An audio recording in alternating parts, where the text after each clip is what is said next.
Ladies and gentlemen, we got our first World Cup finalist for this year's FIFA World Cup 2022, and it's Argentina as they beat Croatia 3-0.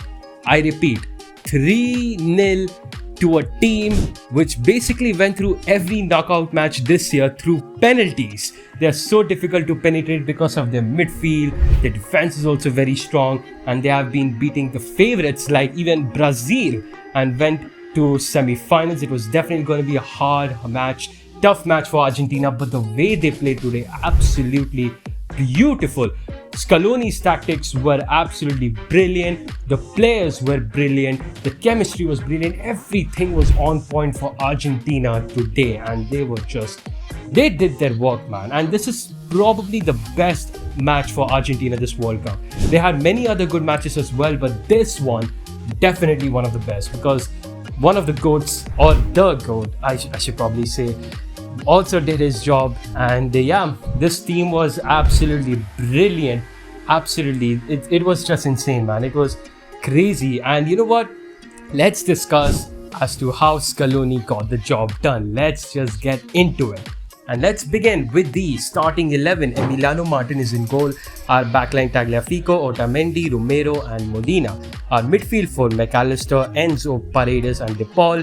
And our front two, Messi and Julian Alvarez. So we went with a 4-4-2 formation.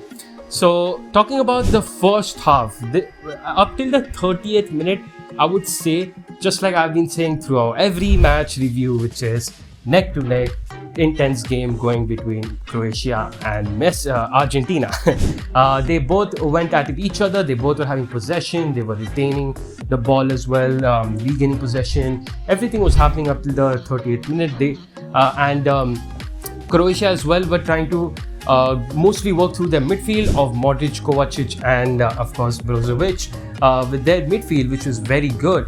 Brozovic was mostly acting like a CDM, and Kovacic and Modric were mostly the ones as the center midfielders. And in this first half, up till like the 30th minute, both teams were having possession. They were trying to create chances. Nothing much was happening, because at the end of like when Argentina used to attack, they of course used to get their ball dispossessed.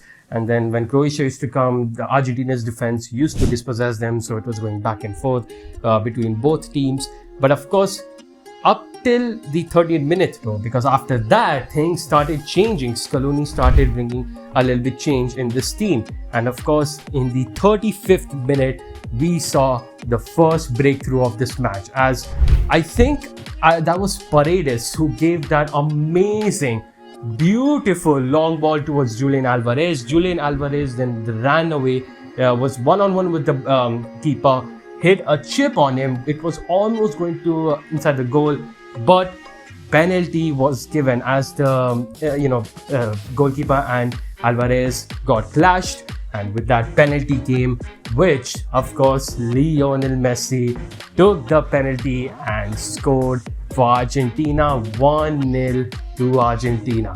And this goal was absolutely brilliant. And of course, this goal also made Messi the highest goal scorer for Argentina in generally, which is, it's obviously brilliant. But in this first half, up till the 30th minute, why things were going like very neck to neck. It was kind of seeming like it would maybe go like a draw.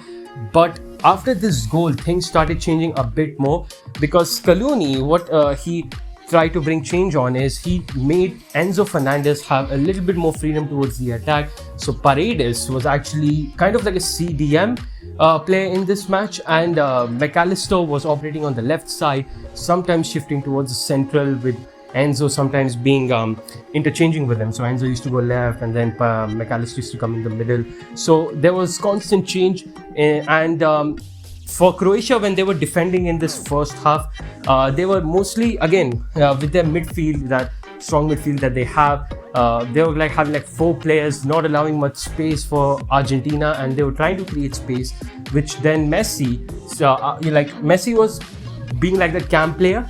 or that center forward player. So he was staying up top, but then since he was getting no service after that goal, things started to change a bit as Messi then started dropping because he knew he had to, if in case he wanted to operate in those spaces and stuff, and maybe even create those spaces as he always does. It is a trick that Argentina has to probably do a lot, because the thing is, no team is going to provide those spaces for Argentina. They know if Messi gets close to the final third, he will damage them. And he started doing it, of course, when he started dropping deep, creating opportunities for McAllister, sometimes Enzo when he used to switch up with McAllister, and then, of course, sometimes linking up with Alvarez. And it was just going brilliant for Argentina. And, of course, it didn't take much time for them to create the second goal after the first, as this one comes from a deflection from Argentina, one of the defenders. Then they passed to Messi. Messi had a one-touch pass towards Alvarez, and this goal, Alvarez just ran his life. But my goodness, he dribbled through every single player. Like, I can't even say much. Like, he just ran through everybody and got the goal in as well. It was a really horrific defending, especially from that Croatian left back. I think his name was Sosa. Absolutely horrific. He could not have the clearance. Alvarez got the touch and then scored as well. Brilliant stuff. 2-0 for Argentina. That was a crazy goal, man. Like, Alvarez ran from the middle till the crossed the mid block, the final third, and then, of course, scored the goal. It was brilliant stuff. And just like that, Argentina was able to have much control towards the end, with Messi trying to drop deep, McAllister, Enzo rotating as well, and then De Paul also having the service, providing towards Molina, etc. So yeah, just like that, the first half was ending. It ended with Argentina being in the lead 2-0. Now, of course, some players that did brilliant. In fact, I would probably say the whole team, but there were like maybe one or two players that were a little bit, underperforming, but most of them were performing. Everyone. But the special mentions, of course, have to be given. First of all, the guy, Lionel Messi. He was brilliant. Penalty, absolutely nailed it. When he started dropping, created much more opportunities for Argentina. Of course, he got the assist for Julian Alvarez as well, which brings me to Julian Alvarez. He was also very good in this first half. And the times when Argentina, up in the 38th minute, when Argentina were trying to break those lines and stuff, Alvarez was the one who was trying his best to do it. Of course, nothing much was able to come out of it because the defense of Croatia were doing good. The midfield as well were keeping them intact, not giving much space. But Alvarez was able to break the line a lot of times in this first half. I think he had like 10 line breaks or something, which was the most in the match itself. He did a really good job in this match. And his role as a number 9 or being involved into playmaking definitely works a lot, because of course he can be used as a poacher, but most of the times as he's involved into the playmaking, he has got that ability to break the lines, also have the playmaking skills basically. So yeah, it really worked out. And the way Scaloni just overall functioned with this team was brilliant, which of course I'll bring a little bit towards later. But yeah, Alvarez also was really good. McAllister, another person who deserves big shouts. He also was brilliant from the defending phase when Croatia were in the possession. They were coming to towards the attack. The midfield in general was absolutely brilliant for Argentina. McAllister being one of them in attacking phases as well. He was able to rotate the ball, create those opportunities from Argentina. And yeah, he also did brilliant. The whole midfield was brilliant for Argentina. Like, it was amazing. Then Molina as well, sometimes making those overlapping runs was good. The defense was also good. Romero, Otamendi, they also did a decent job. Romero sometimes was sloppy in ball distribution, but otherwise in defending wise he was good. Otamendi was defending as well, really nice. And just like that, Argentina ended off the first half score being 2-0.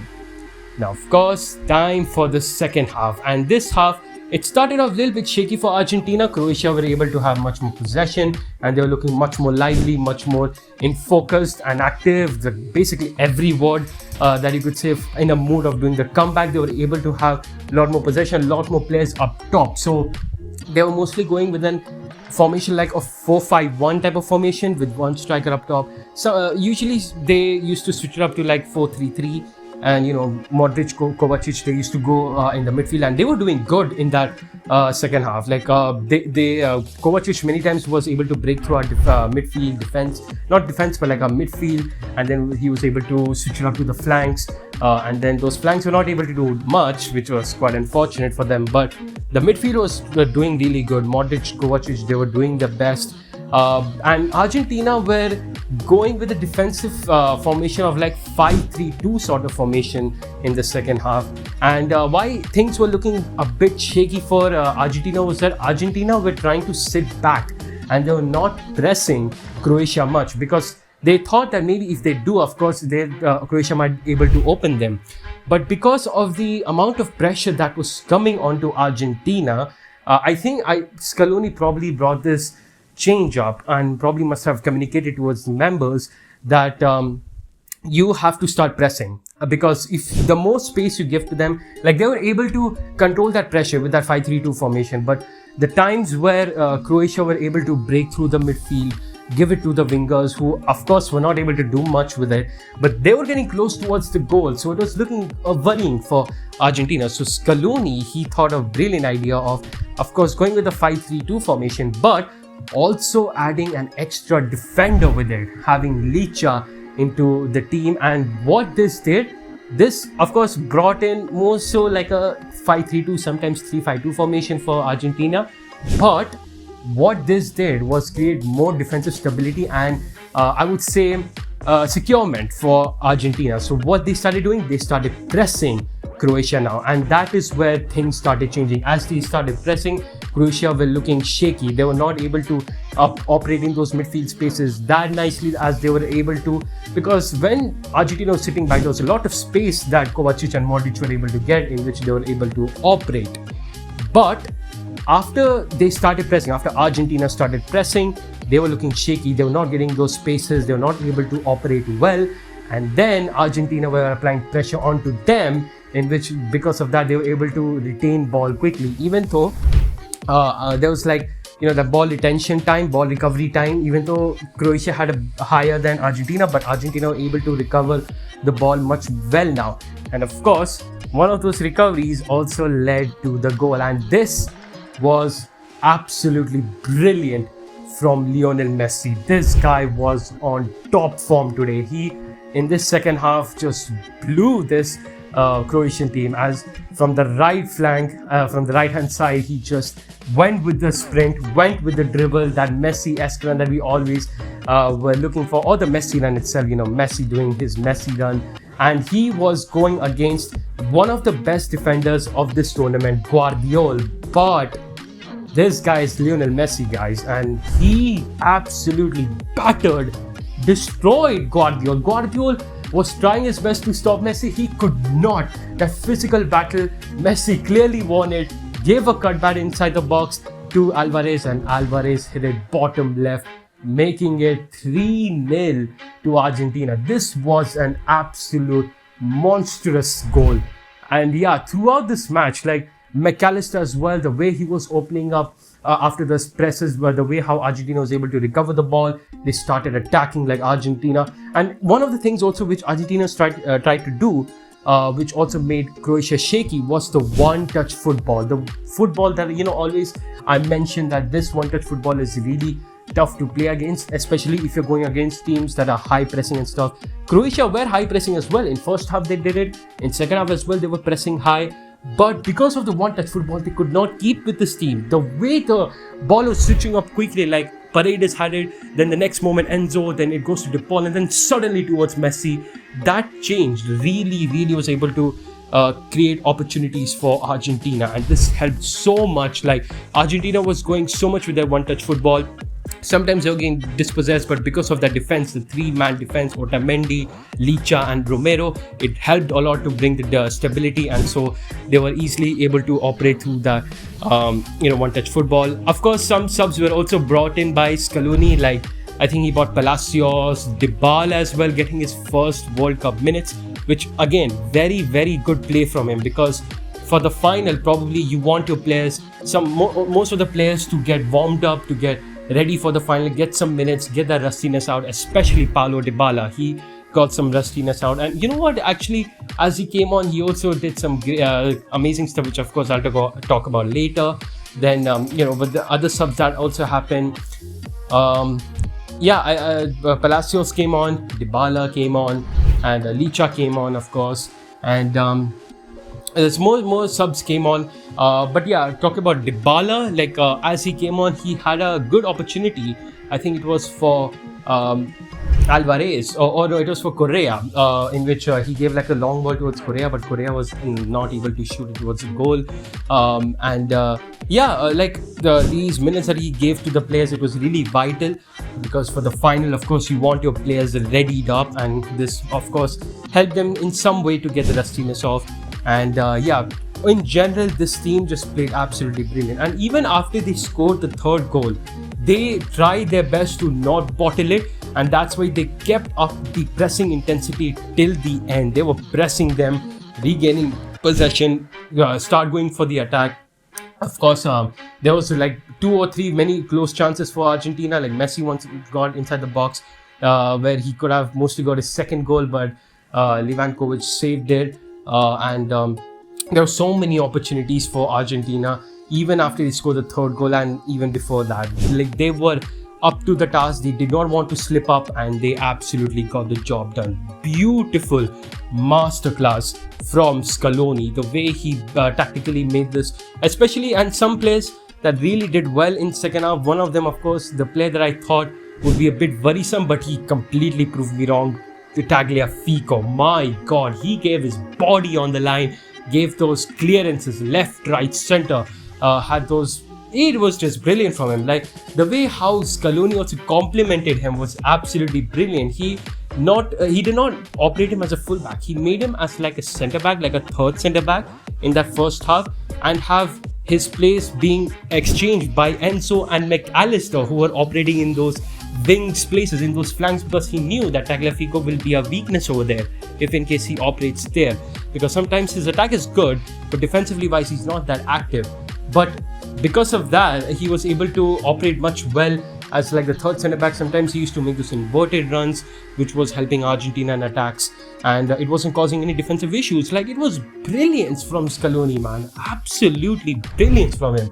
And this is what he needs to continue even for the final. I think for the final, maybe he'll operate back to his old system, because obviously Acuna will be back, but it also depends upon the team that they face.